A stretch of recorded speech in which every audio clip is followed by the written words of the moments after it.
October 24th. Hopefully you can hear me over this diesel pusher. What we're going to do today is we're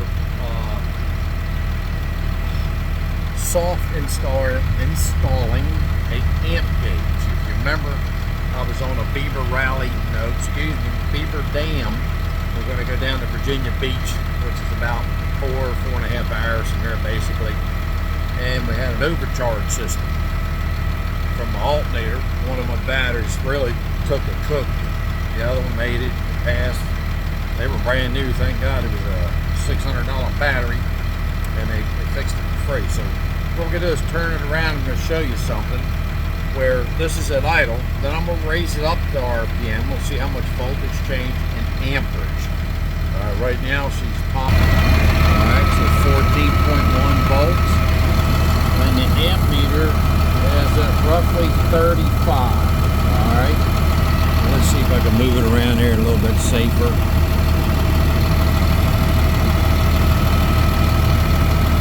Yep, 35 on the money. It's positive, so it's charging. All right. Now that will eventually go all the way up in that dash. But right now I'm just checking it out, make sure everything's working properly.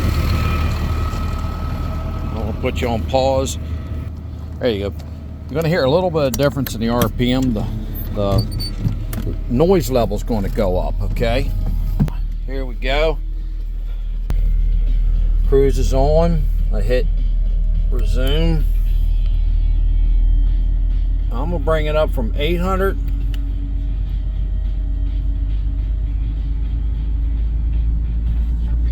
to about 1100, all right? Let's see if we can get a better picture of that, huh? Yeah, a little bit higher than 11. Ooh. All right, so here we go. I'm gonna go out there. Remember, the amperage was 35 and the voltage is 14.1. Okay. Put you on pause. Come down 300 millivolts, and it's still at 35 amps. So basically, if that was a lower amperage, I got 150 because it's 160 amp alternator. If it starts putting out 160 amps, we're burning stuff up. So basically the batteries are fully charged. Of course the amperage would go up. Let me turn on some loads like lights, blower motors. Alright, let's see what happens. Alright, so here we are.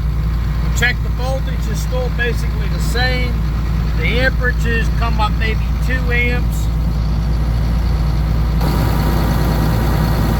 Yeah, a little bit. Depends how you look at it. Alright, so that device is working. I might drop it down to 120 amp gauge set, but right now that's what I got. I'm going to put it in. We're going to go for it. Alright, so let me show you the components. That is the shunt. Shunt, S-H-U-N-T. It goes on the negative side or positive. Depends how you wire this. So this gets a positive, negative volts, right? And then this is a small, I think it's up to 750 millivolts drop across that. So technically it's still a voltmeter, but it's a very low level voltmeter. So the next video I do going to be on the insulation of this. This is a 20 gauge wire setup. I'm going to take it up to about I think 18, because we got about 60 foot, 120 foot total of wire that's got to go all the way up front. So I don't want to lose no voltage because it is millivolts to start with, thousands of a volt. That's why I did this test to confirm what it was doing and see how much I got back there. Plus I got clamp-on amp probes. Alright, thank you Jeff from RV Diagnostics. Thank you for all the likes and subscribes. I think I'm getting ready to be 8,000 members. If you have any questions, put it down below.